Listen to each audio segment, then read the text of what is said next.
स्वराज्याचा जिने घडविला विधाता, स्वराज्याचा जिने घडविला विधाता, धन्य ती स्वराज्य जननी माझी जाऊ राजमाता, धन्य ती स्वराज्य जननी माझी जाऊ राजमाता.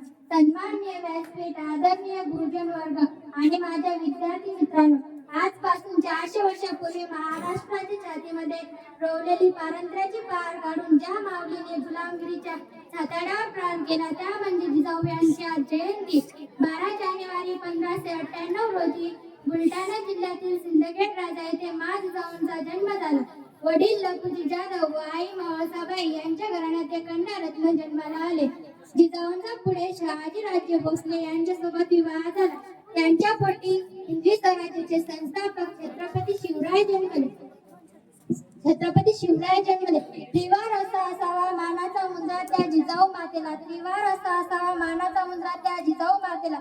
घडविला जाणता राजा जन्म दिला स्वराज्य गातेला, घडविला जाणता राजा जन्म दिला स्वराज्य गातेला. जिजाऊ म्हणजे तुळजाभवानी, जिजाऊ म्हणजे विजयांची गाथा रचणारी, आदिमाया विश्वासाने परिपूर्ण होत्या. आपले बंधू दत्तोजी महाराज यांच्याकडून तलवारबाजी व घोडेस्वारी शिकला आणि बंधू लखोजी महाराज यांच्याकडून न्यायनीती व राजनीती शिकला. या युद्धशास्त्राचा योग्य वापर त्यांनी आपला लेख शिवाला दिला. माँ जिजाऊ महाराजांच्या आईच नव्हत्या तर मार्गदर्शक आणि प्रेरणाच्या स्रोत होत्या.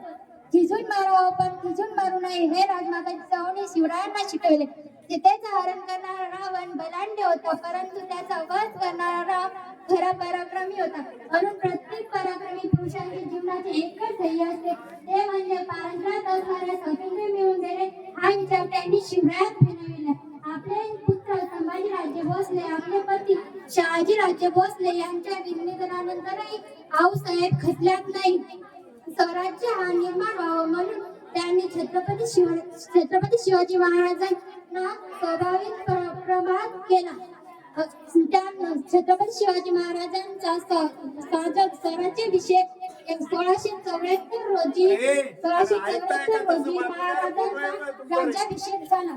परंतु त्यानंतर 11व्या दिवशी ही स्वराज्य जननी अवघ्या महाराष्ट्राला चिरकाल देऊन आनंदात विलीन झाले.